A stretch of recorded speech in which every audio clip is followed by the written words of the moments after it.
Welcome to Unbreakable Spirit, Stories of Inspiring and Thriving, with Jennifer Seven, co-author of a book that is part of the Sisterhood Folios, a #1 international bestseller. This is a podcast about real women who've overcome tremendous obstacles and come out on the other side to thrive. Whether their hardships were financial, relational, or health, these women dug deep and found the light out of the dark to rise from the ashes, to find the ability to forgive, to love, and to live an authentic, joyful life. Now, here is your host, Jennifer Seven.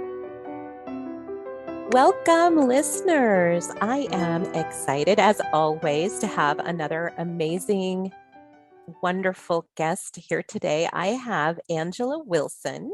And let me tell you just a little bit about Angela as we get started in our conversation today.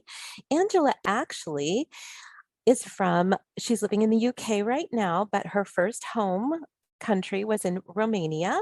And she's been in the UK since 1999. So she's chatting with us from across the ocean. She's traveled the world and she has coached tennis. She's a personal trainer. She's a sports psychologist, and she's done this internationally. Education is that she is an NLP master, a sports psychologist, a pro tennis coach. She's also certified in advanced nutrition for performance. And very interestingly, she is a spiritual life coach and an explorer. And recently, she's been taking courses on dog behaviorists. So that's very interesting. She herself has been an athlete for many years, and she was competitive in tennis, handball, kayak, canoe, aikido, and other martial arts throughout her childhood and as a young adult. In addition to that, she is one of our authors in our Unbreakable Spirit. And there is so much more to tell you about Angela, but I want to welcome Angela. Thank you for being here. I appreciate Jen for the invitation. Yeah. And it's a pleasure for me to meet someone else from that amazing book that we wrote back then. I know. In 2018, right? Yes. I love the stories, and I think it's great to see women coming together in real story, because I think Carol did a great job in collecting real life stories. She did. It's more touchable and it's more resonating, rather than just create a story and you put it in the book. Yeah, exactly. And the title was very, very resonating with me back then. It sure resonated with me too. And I think that's why we all felt compelled to tell our stories of our own unbreakable spirits. And I think too that the message is to hopefully empower women or give them the opportunity to hear something that might make a difference in their own lives as we go through these difficult times. And then where do we come out on the other side? So that being said, let's talk about your story. So do you want to go back and talk a little bit about what you wrote about in your chapter? So my chapter, I was in two minds what to put in that chapter, but in the end, I decided to go about the experience of my father passing away. Mm-hmm. About 7 years ago now. And I thought it would resonate because every single one of us has someone that eventually passes away and has probably unfinished businesses and then can cause a bit of a shake or a trauma or a way of looking forward for a self-healing, because you cannot let things to stay in there, like linger inside you and not finding answers. And I think by design, we are in that journey to always find answers and heal and get better. Were you finding that there was healing you need to do, or it was healing with your dad, or healing between the two of you? I ended up believing that it's between the two of us, because I was no angel either. So, like kids are rebellious and all that stuff. So I had a bit of a feisty character back then. And the sports that I practiced since I was 5.5, 6, I think it developed that competitiveness. And sometimes that competitiveness can take a fine line between a fair competitiveness and extended competitiveness, which can bring a bit of aggression, like or rebellious attitude, if you want to. It sounds like your dad was not the easiest man either. Do you want to tell us a little bit about your dad? He was a sporty man in his youth, I understood from him and my mom. He grew up in northeast of Romania and was born in 1945, so right after the Second World War. Tough times for the entire country, and I believe East Europe. His father passed away soon after, from what I remember. And then my grandmother, I think, had a hard time with 5 children. That's a lot of children. He has a lot of children, yeah. And I think she was a bit supported by her 2 daughters and 3 sons. So she has the 2 daughters. And I came to peace in a way with my father, because I was thinking, you can't blame a person, because you have to look at the background, the upbringing, the construct of the concepts of that society or that generation, because you always have 2-3 generations that either clashed or they created a harmonious environment. And if that harmony is missing, then I think every soul thrives in getting better. And I think this is what he did, to get better, to leave the village and move to the city, largest city than where he was born, or little towns. So I think it's the expansion on that. But with that, sometimes if the mastering of your own emotions is not quite there, I think it can create this drive and fight of survival in life. Yeah, especially coming off the war. It must have been a very difficult time growing up post World War II. I mean, soulfully, I believe he was a good man. He just doesn't know how to express all that. And I think we all meet people like this, either as a member of family or as a friend, and they'll think like, come on, let it out. But it's when it's tough times, you tend not to trust. And I think these came out as in trust, self-trust, his relationships socially. I think he felt sometimes maybe a little bit less appreciated, to say so. So then it's a inner fight to prove that, no, I'm not the way you think, but we are the way we think. We had a clash of personalities in there, the characters. So did you have siblings? Brothers, sisters? No. Oh, you were the only child. Yeah, that was a lot of focus on you. Yes. So my dad was in one way with his mentality, how to raise kids. My mother was more like to being the only child, to probably raise me more as an independent person. And then probably she was thinking ahead, okay, she needs to be an independent woman, because you can't just go and rely on men all the time. You can also be a victim as well if you show too much of a weakness in your vibration, right? So then she brought me up more like that. And I mean, my dad was the one initiated the sporting activities. That it can calm her down or whatever. Yeah. So I'm grateful. As early as 5, huh? As early. You were 5 when you started. I mean, he built up the tennis court with other parents, another 5 or 6 parents. They built up in, we had this, what do you call it? It's more like a shape of U, sort of blocks. And in between, there was some muddy stuff. And so what I did, they put money together and they bought all these sand and stuff. So they did the layer and they made a tennis court in there. They bought the tennis balls and the net. They painted the lines, all that stuff. So there were a bunch of kids there. So they saw me, I think, from the window, that I was sitting down and I'm not playing and I want to engage, but I don't know how. So basically the next day he bought me a racket. It was heavy as a brick, but I had a racket. Awesome. So it was one of those back when we were a wooden one. you know, Uh-huh. like Oh, I remember those. like Pleasure. Yeah, it's like yeah. They were good, like a good pan fry, but you can Yeah. make pancakes on them. But I hey, know rackets was are good very for me. It was different good. now.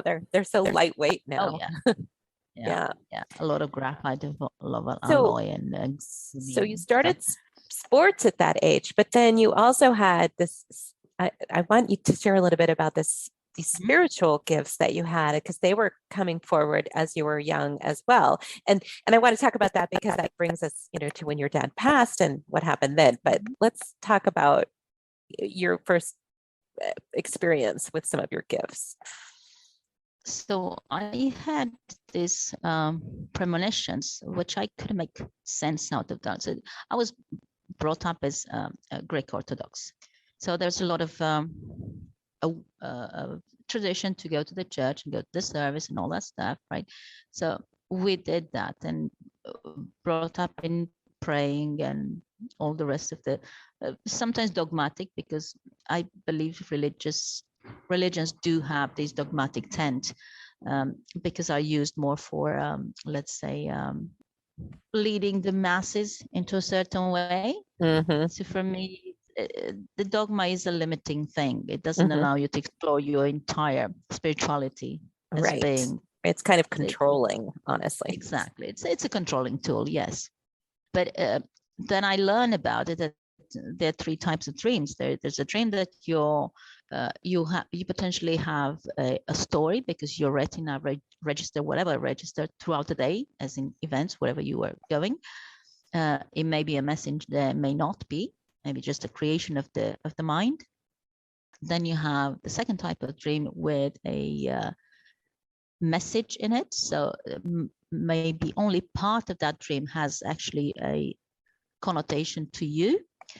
And then the third one is the premonition, when are shown to you like a sort of deja vu, so are shown to you events that are going to take place. So I had that. I saw my uncle's death, then my grandmother's death, which is my mom's side.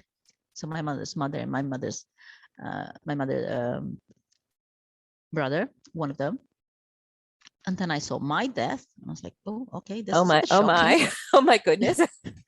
But what was interesting for me to notice every single time that I did not feel any fear Okay. of death.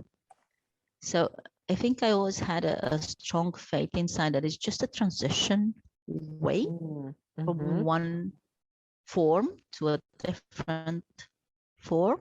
Mm-hmm. And then my mother said, okay, this is like this. You can have these dreams. Yes, they can happen. You have all the elements that you are needing to know, but the whole point is do not fear death. Mm-hmm. For And me, 12 years old there, that oh, was I was great. going to ask you, I was going to say, how old were you when that was happening? Yeah. So Around 12, 12. yes. Okay. Yeah. You are a child still, Yes. And and you're still mind open. goes. Yes. That was Yes. the best part. Well, and I think it's awesome that you were able to talk to your mom, that your mom didn't dismiss it, that she recognized it and didn't tell you were crazy or something else. She said, no, this is real. So can I That was, ask, yeah. are you willing to share what the premonition was about your own death? If you're not willing to share, that's okay, if it's private. But I think yes, I can share. It could help other people as well. So once I understood that death is not something that has been built in our mind, that always, all these shabangan obituary, they seem to be quite, I don't know if cruel, but morbid for sure, mhm, the mhm, way we create them. So once I understood that it's only a transition, then it was shown to me that in a premonition that I was dying and I was waiting for that. And I knew it's going to be a day of Wednesday, 3 o'clock. And then now I take these elements. 3, again, is the Trinity in us, right? okay, yes. So we start decoding. And what is Wednesday? There's a day, what happened, right? And it's the third day in the week. Oh, Wednesday, so we have right? another 3. Yes. So if we go by decoding Dream by Nikola Tesla's understanding. Everything is vibration, everything is numbers, everything times up to 9, right? There you Okay. go, we have a 9. Yeah, a divine number. Mm-hmm. So I dreamt that, okay, so it's going to be Wednesday. I was looking at my watch and it showed me like about 2:00. And I was saying, well, okay, I have another hour to hang around. and you're 12 at this point. Yeah, I was like, yeah, okay. But, and I was looking to see what age I am, Okay. because I did identify myself vibrationally, that is me. Mm-hmm. So it's the same way that we all have a fingerprint, same as with the vibrational signature that every single person has, right? So now in brackets, when you meet a person, there's a vibration that you have met before and you had a certain encounter, positive or negative, right? And that's why within 10 seconds, we like the person or we don't. We click or we don't. Okay, because it's all about that energy, that vibration. Mm-hmm. I mean, this can say a lot of blah, blah, blah, right? Uh-huh. But your eyes will never lie and your heart will never lie. Yeah, that's So so I think- true. Because you meet someone, you just go, boy, I just don't like that person. And you don't really know why. It just doesn't. Or, wow, I really like that person. And you connect with them right away. Yeah. Yes.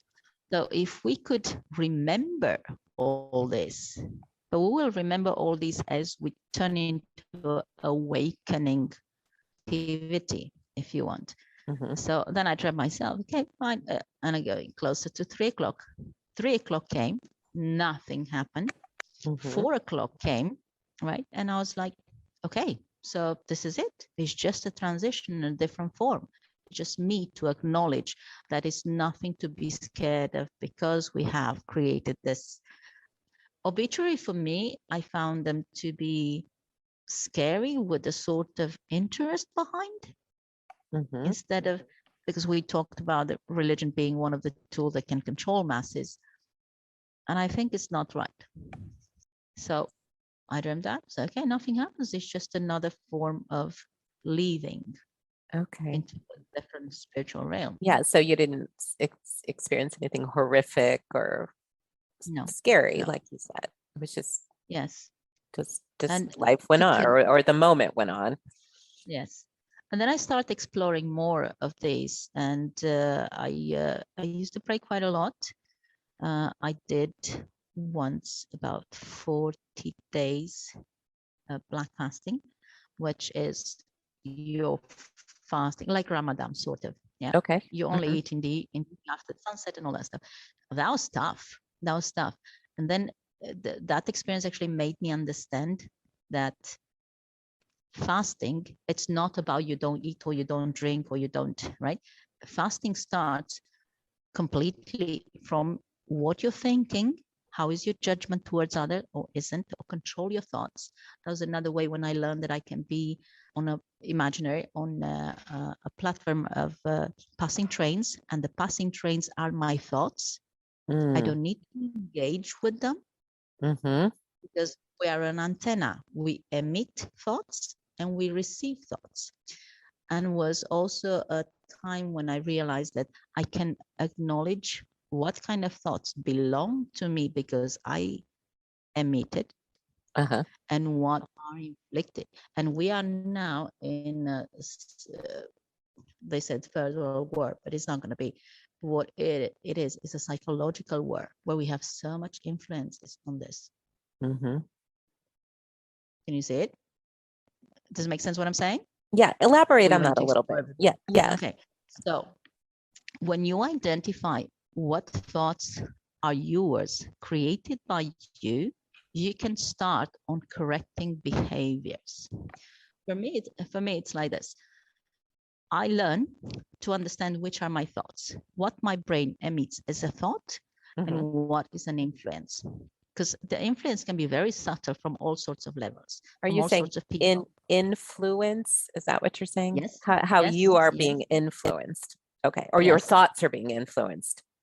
Your thoughts can be influenced as well, because we are receptors. The human body is like an antenna, right? Emits thoughts and vibrations and gives out and receives at the same time. So with that, I learn practicing silence if you want to, and imaginary, you can see yourself on the platform, very comfortable, And the trains are the thoughts that are passing by. Which one you resonate more, you extract that and you analyze it. The source that is coming from, it can, most of the time it happens to be from the childhood, because until 7 years old, we are a sponge to whatever is tossed at us. Yes. Educationally. So you have your micro environment, which is your family, and it macro expands as you start having friends, school, work, and social encounters, right? Yes. So that's where I think we get a bit more lost in either way, either the upbringing or the expansion of these relations that we have. So when I realized that I can understand which are my thoughts and which are not, it helped me to be more diligent in how I express, how I articulate what I think. And if it doesn't resonate with me, it's not necessarily from me. So then I realize, what influence do I have? Who are my good friends? Who are not? Who have whatever you intend, the intention is behind of an action. Not all intentions are positive. Correct. Correct. And that's why it's nice to check yourself and say, what is my intention here? Is it a good, did I have a good intention or not? And I also love what you're saying about thoughts, because I had another guest on and she's a thought coach. And it was a really interesting conversation, because what a lot of people don't realize is that you were saying is so many of the thoughts aren't the truth about who you are. But we get these negative thoughts, we get a lot of negativity coming at us. And if we choose to believe that, it can really affect our mental health. But beginning to understand that, no, those are not the truth. That is not the truth of me. That is not my truth. It's part of growing, and it's powerful when you can begin to do that. So I love your analogy about the trains going by. It's like, yeah, that's not my train, or that's not the door I want to go through on that train. I mean, you can imagine anything. For me, that was much easier to relate in that way. So I was thinking in that sense, what are my thoughts? Are my thoughts, and why they are like that. But it's also a very fine line to deny all the time that they're not yours, they're not yours. It's the same when it's a lot easier to blame and have excuses. Why did you fail in life? I mean, failure is not a bad thing. I think it's part lessons to be learned. Oh, I agree with you 100%. Yeah. Right. Failure shows you elements that you have to make that distinction. Why the choice equals that consequence. Yes, I think sometimes that's how we grow. We have to fail and then look at it and go, okay, I'm going to go again. I'm going to go again. And why they say some incredibly successful people have had multiple businesses that have failed, but they just keep going and they learn. Yes. Zig Ziglar said that, right? He had multiple failures in business until he actually managed to set up one that would open a lot more doors. Exactly. And I think on a level of with every person would be the same thing. Is it a failure, or is a way to be shown to me that somewhere along that path, from the intention to the manifestation, something happened step by step that I did not pay enough attention, I wasn't focused enough, or I didn't have the right level of self-discipline to capitalize based on my intention. Now, the intention is not always honest or is honest.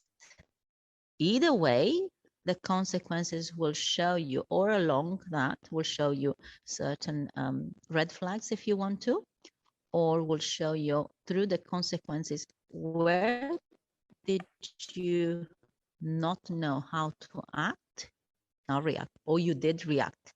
Because people are pushing your buttons every day, all day long. Yes, they are.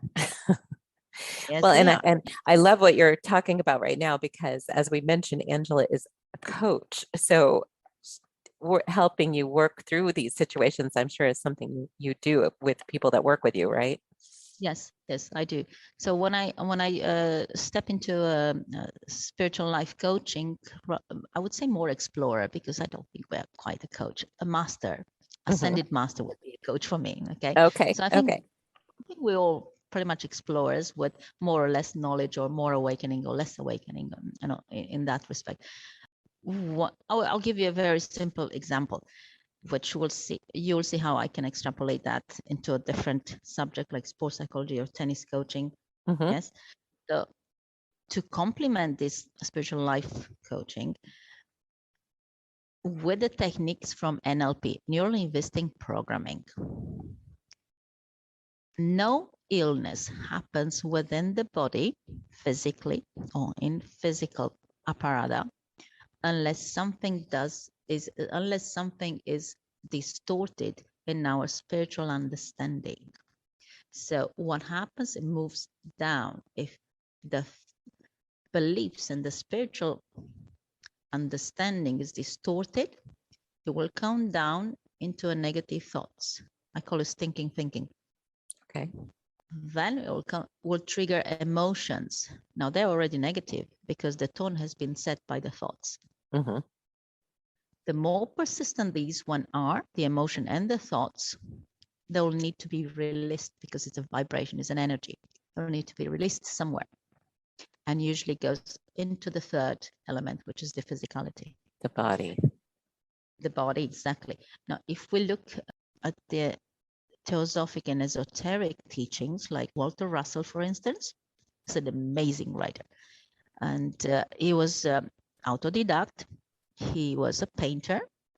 He had, I bought about a few books written by him. It's amazing. And he was painter as well. He's American. And he has like a map of the spiritual distortion that cause whatever illnesses. Walter Russell. Okay. So it gets into your body, and then over Gets time. into your body, and over time it manifests. Now, neuroscience and epigenetics, which probably most known people into these two subjects or topics are Joe Dispenza and Bruce Lipton.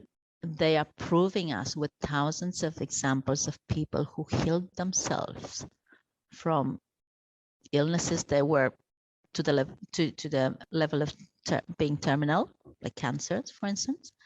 Cancer is related to the ego. To the ego. The prostatic cancer that my father had, for instance, it was about ego. Because we talk about under the belt now. Okay. It's about manhood and the ability of him to provide and keep a family as a leader of the family.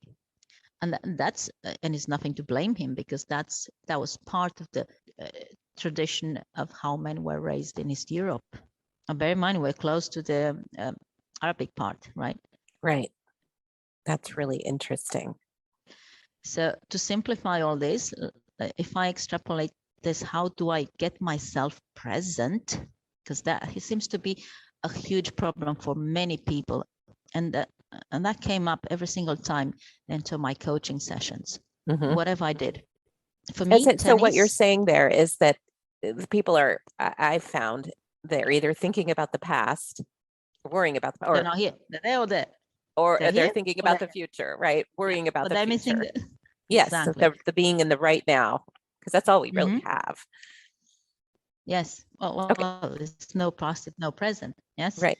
So then in tennis coaching, for instance, right? What taught me tennis is to stay present. You're not thinking about the ball that you just missed. Stay with the ball that is coming. Every single ball is an opportunity to, is an option to capitalize 35 on in your favor or not. And so is with everything that comes in our footstep every time. And then coaching people and said, okay, I need you to look a little bit longer at that ball and see the ball leaving your racket when you go to the stroke, right? and I can see they're here and they look where they're going to hit. Okay. So for me, I translate, and also they tap a little bit with legs, right? Which I'm thinking, okay, this is I want to relax them a bit. So I say, this session is actually a tennis session, not a salsa. So because body language does translate all what we feel, insecurities and everything else. So now I say, okay, so let's say if you can calm yourself inside, the calmer the environment is inside, the more clarity you're gonna have, which means brings you to the present. Yes. When you do your best in that very present, I guarantee you're gonna have close to zero regrets. I love that. Yeah.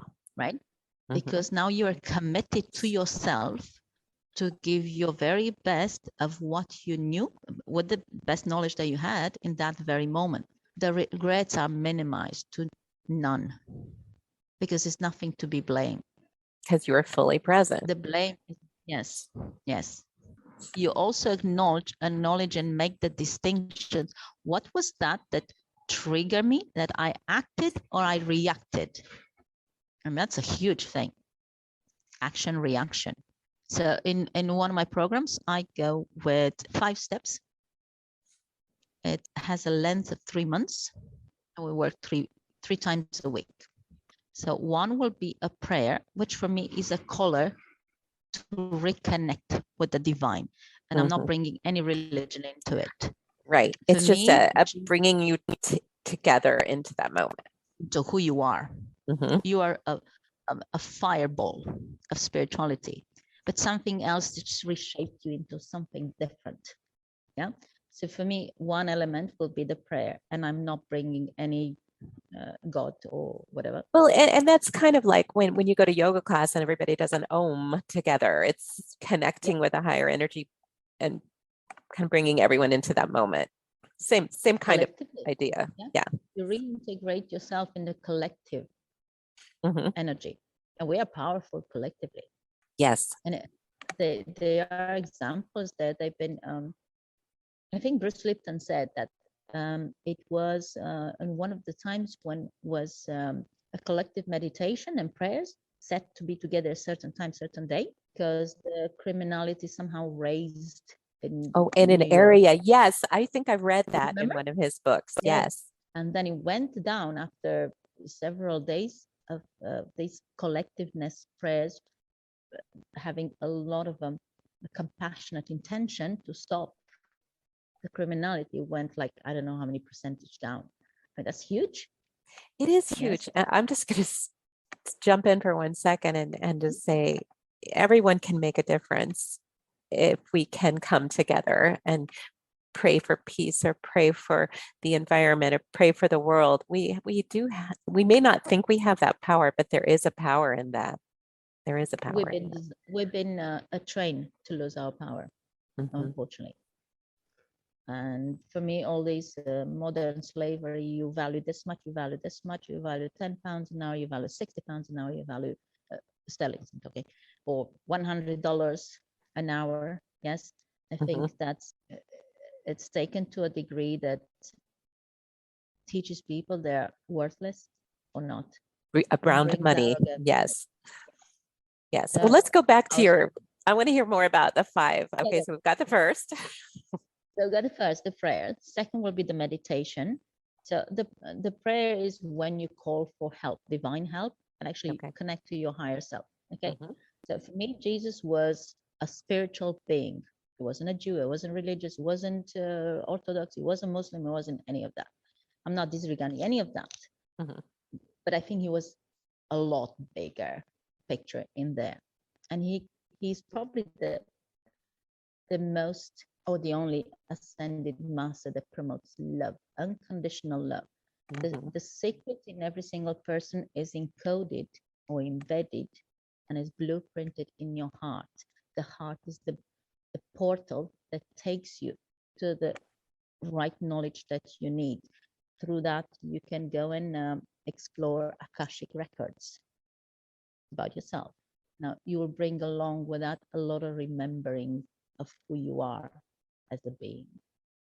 Does it Do you make want to sense? tell our listeners what Akashic records are, just in case they don't Akashic know? records are a spiritual realms of collectively and individually, where everything you say, you think, you do, you lived, or you're going to leave is recorded there.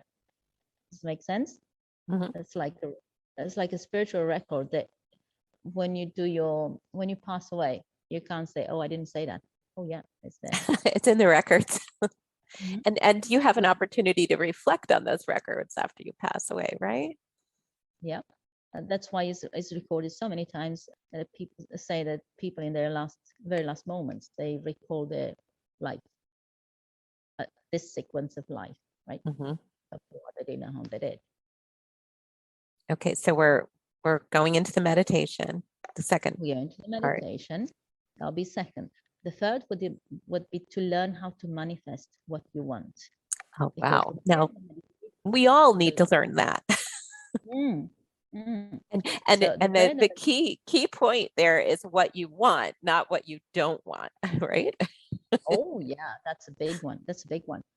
And eliminated certain words like if and but and try.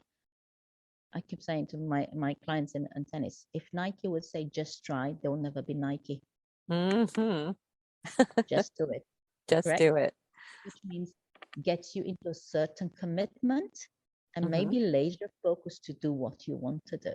Mhm. So the prayer and the meditation sets you off to the prayer is the call for help.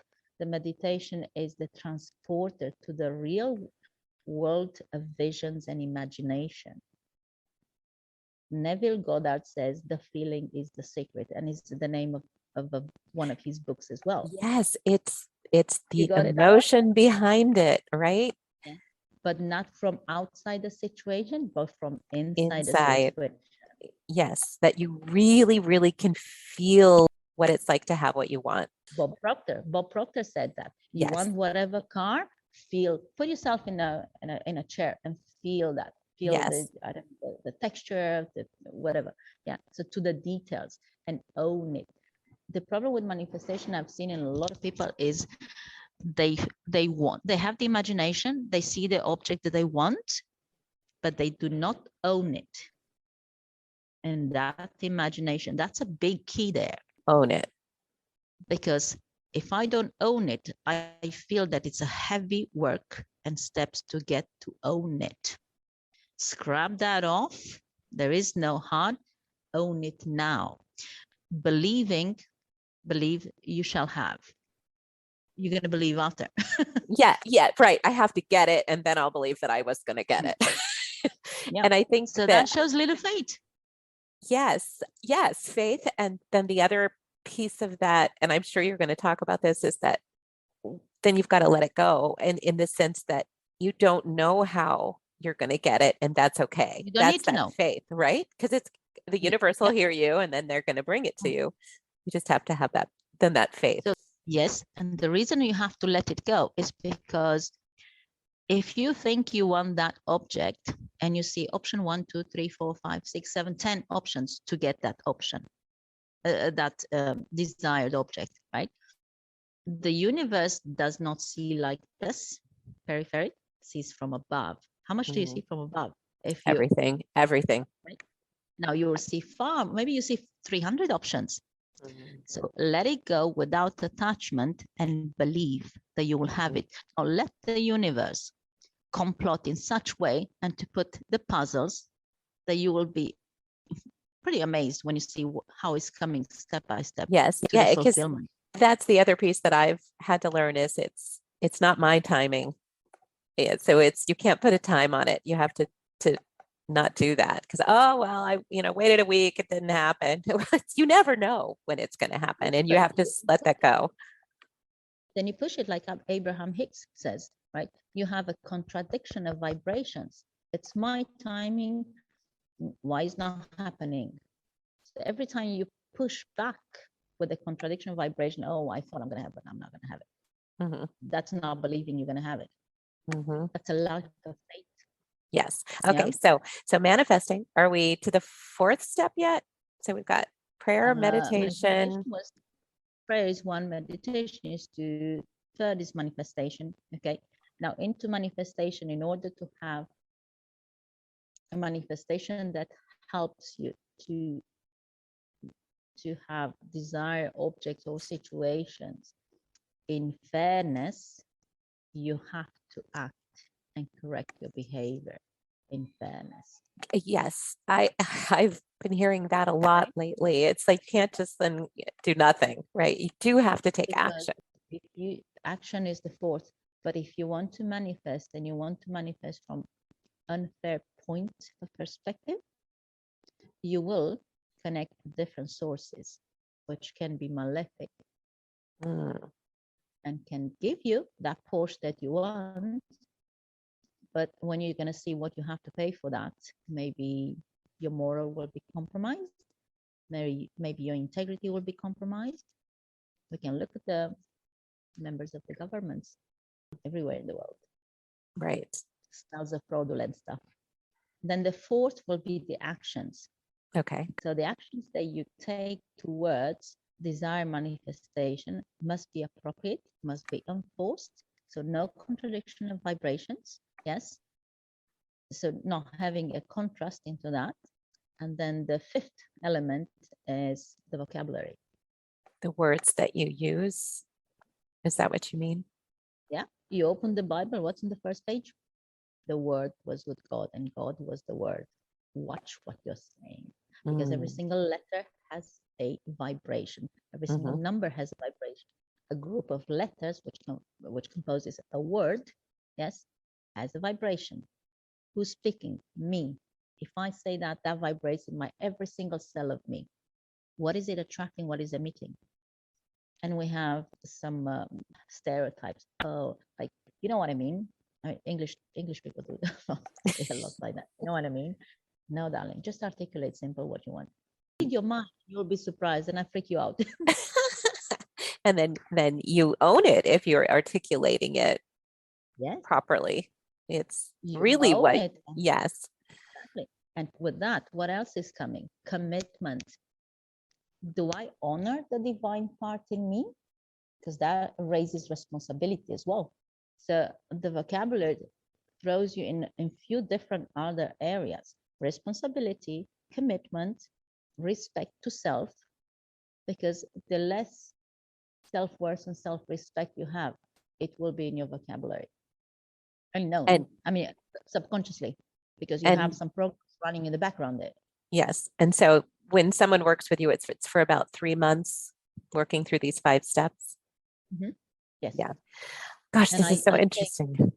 I take the 3 months because you can't change. You can't make a spring with one flower. Yes, it takes that action, that work. Yeah. So I do want to go back for just a little bit to the story about your dad and his passing, because that was what your chapter was about. So share just a little bit about what all that was for you when he was. For me, it was even more shaking up. Mm-hmm. And it made me push me back into reanalyzing, because I'm mature enough now, reanalyzing my life, my relationships with a maximum honesty that I could do. Because when you're you with you, there's you can't even lie to yourself. You got to be a little bit full to accept that, right? So it threw me into looking back to see my relationship with him, with my mother, with other people, school. How did I behave? Why did I behave? And it opened up a huge door to me.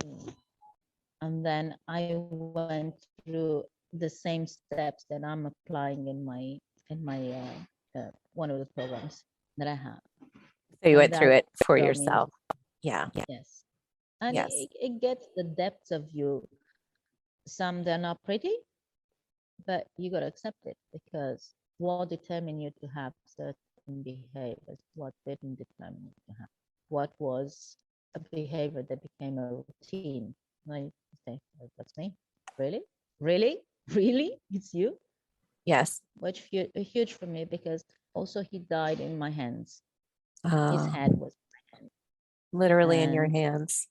Yes. Wow. I had some paranormal capacity, and whatever we call it, paranormal capacities. I did out-of-body experience several times, initially uncontrolled. After that, I learned to control them. I managed to do levitation for about 50 centimeters, I would say, off the ground. A lot of fasting into there. And now, when my dad passed away, I did see his soul coming out of his forehead. So it comes out either from here, yeah, From your mouth? Is that what you to were? the mouth. Yeah, it's either from the chest to the top of your last chakra, The yeah, crown chakra for those. the crown chakra, or throughout it. Yes. And Okay, so it was heart beautiful, over very crown or mouth, or mouth. And his was from where? from the The crown. crown. Wow. Was it a And I said, color? I mean, did you see, was it colors? It was Is that what you white. White. light. Oh my Because goodness. what I understood in that very moment, that white light has left behind all the human experience luggage. Hmm. We all spiritual beings in a human experience. And because we feel so trapped and limited here, causes what it causes. Yes. We don't understand ourselves fully. I think that's such an honor to be with someone when they're passing, and that you were able to hold his head. Like, that is beautiful, and to be able to see that soul, that's just beautiful. I was with my mother when she passed, and I wish I had had the gift of being able to see that as well. It's really a beautiful and sacred moment, I think, when you It can is. be with someone. It is. Because it shows you you're part of the faults or the good things that you understood from that soul and what you didn't. Hmm. And in essence, we all balls of light, if you want to. There was an experiment with neurological doctors. They put the moribunds, or the people who are dying in the very last breath, on the scale bed. You know anything about I that? know what you're going to say. I don't think I've ever read that, but I think I know where you're going with that. There's so many examples of this. They say between 20, before the last breath, to when the soul is leaving the physical apparatus, is exactly 21 to 25 grams. So there's definitely a weight difference. So That the is consciousness, amazing. that consciousness is in you, in the entire body. There's a superb doctor, professor, neurologist, the same level with Bruce Lipton and Joe Dispenza in Romania, and is also part of the neurologues in internationally. And he said, I came to a conclusion that consciousness is everywhere. We are balls of light. We should honor that. We should bring more of that out. Should be more harmonious and peaceful. Yes. And as a neurologist and surgeon, he said in all his surgeries, he's never found where the soul is and where the thoughts are. He said, where are your thoughts? In my head, really? Right. But we can't find them in there. We can't dig them out. Yeah. Yes. Who and what hosts your soul is actually deep in your heart. Because it's In the important. heart. In the heart. Yes. Oh gosh. Yeah, there's, for our listeners, and I'll put this in the show notes, some of these authors that if you want to learn more about this, that Bruce Lipton and I can give you a list if you yes, want to. yes, They'll be you can send that to me and I'll put it in the show notes. And that way, if our listeners want to study and learn, it's fascinating and will change the way you look at things. It will definitely will change and will open up your horizons from every perspective if you want, looking at life and looking at yourself and the relationship and internet relationship that you can have. For me, I heard a lot of people saying that the lockdowns were bad. For me, they were blessed. They were blessed. I hammered every single month 40 books. 40 books. Woohoo! Every single summer, every single lockdown of a month or 2 or 3 months we had, well, whatever we had here. And I had books that I read several times because these are not easy books. They are philosophical books, esoteric books. They're books who were kept into a small groups of people who can understand these Mhm. things, really opens up your horizons with that. And I bought these books as well, and I had the audiobooks. Like an audiobook comes between an hour to 7 hours. Okay, what kind of book was that last one? This last one you just said? No, all these books, Mhm. audiobooks, Audiobooks. audiobook, Okay. my pronunciation. So the audiobooks can last between an hour to 7 hours. Being in lockdown and I did not work, obviously, for me, that was hammer the books. And Yes. I felt the transformation in me. I did Yes, feel that. I think there were people that were able to take the lockdowns. For me, I did a lot of meditating. I did a lot of walking, connecting with nature, a lot of inward. But A big thing, but connecting with nature. I enjoy So that. definitely. I know for some people it was really confining and claustrophobic to be so locked down, but I took it Well, as it's good, right? yes. Yeah. Yes, and finding the blessings in those moments. That's, oh gosh, we could talk and talk, but we'll have to have you back on another Oh, session so we can do could keep this conversation going. Yeah. It's Yeah. so For me, fascinating. the lockdown naturally was a stop, a break Hmm. for all of us. Stop and Yes. look. We're going full speed head on towards something that was not good. And I Hmm. think the lockdown had to happen. Collectively, we created. Collectively, we created the war in Ukraine. That war goes back in 1927 when there are different understandings of different treaties with Russia. The Isle of Snakes in Black Sea was actually Romanian part. So there's a lot of stuff in this. For me, lockdown was something that, say, humanity stop Yes. and think. And start to pay attention to our environment because that needed to happen as well as we see what's happening. Oh, this planet has a feminine energy, is an Mhm. entity Mm-hmm. that is screaming out for our help. Yes. We go into cruelty from animals to humans. I think Aristotle said, when a human will kill an animal, next will be a fellow man. Hmm. Angela, I have enjoyed this conversation so very much. It's so interesting. I Me too. feel like we could talk and talk and talk. But what I'd like you to do is share with our listeners. I know you have a special offer for our Unbreakable Spirit listeners. So if you want to share that, and then also how they can get in touch with you if they would like to work with you. So the way they get in touch with me is all the links that I gave it to you. Yes, and I'll put those in the show notes. I'm happy to even have them calling me, or we can do a WhatsApp or Zoom. Could or you just whichever. tell them your email real quick, just so if they're don't have time to read. Soul, mind, body, performance, one word. Soul, mind, body, performance at gmail.com. Great. And I will put that in the show notes. So if you want to reach out directly to Angela, and please make sure you put either Unbreakable Spirit or Jennifer 7 in your subject line so she knows that you heard about her on our podcast. And tell us your special offer. So the special offer I have, as I said to you, my sessions last about 3 months because I do want you to take results. And the first session will be 30% off because it's a session where I want to see how we can connect. If we connect, what are the barriers that we have to work on, and if the person wants to commit to that. Sometimes the barriers are too much, or the person is not ready. Mm-hmm. And that's good that you can figure that out and before you launch into the whole thing. Because the entire course is £9,000 for the 3 months. So if you break it down, actually, it doesn't sound as big. So can you translate that to what it would be in dollars? Oh, I need a calculator.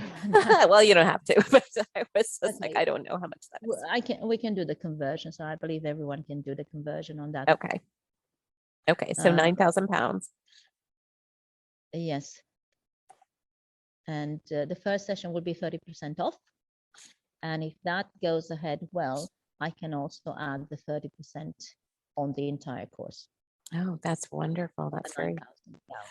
very generous of you for our listeners. For me, it's helping. I do want Mhm. to help. Generally, I do want to help. I'm an empath person.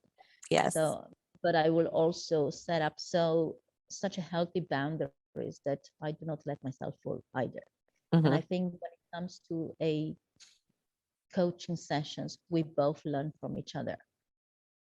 It's not just that. And that's where my 30% comes in, because I'm sure I'm going to learn something from you. Mhm. Yeah, So it's give and take. It's give and take. I'm not, I have bills. Yes, I have my existing bills to pay. I'm not after money. Mhm. And I look into giving value for exchange of money. And I Well, generally want people to be helped, because I had so many people that they helped me, and I want to give that in return. And if money wouldn't exist, I would give this for free. yes, that's really wonderful. Okay, so you guys, I hope you reach out to Angela, because this is absolutely fascinating information.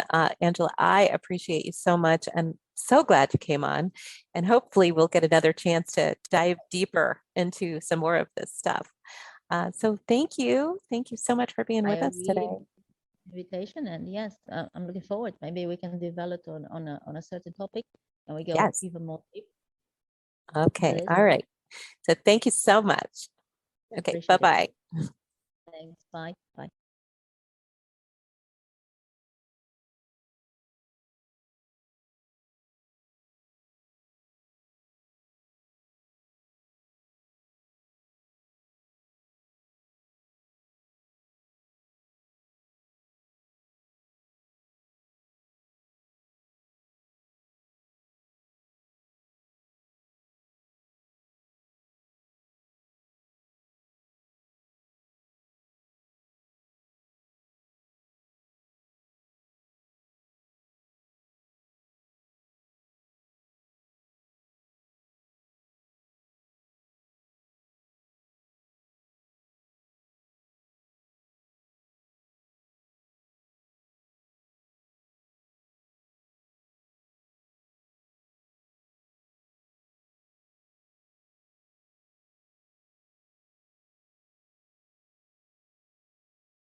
Thank you for joining us on Unbreakable Spirit.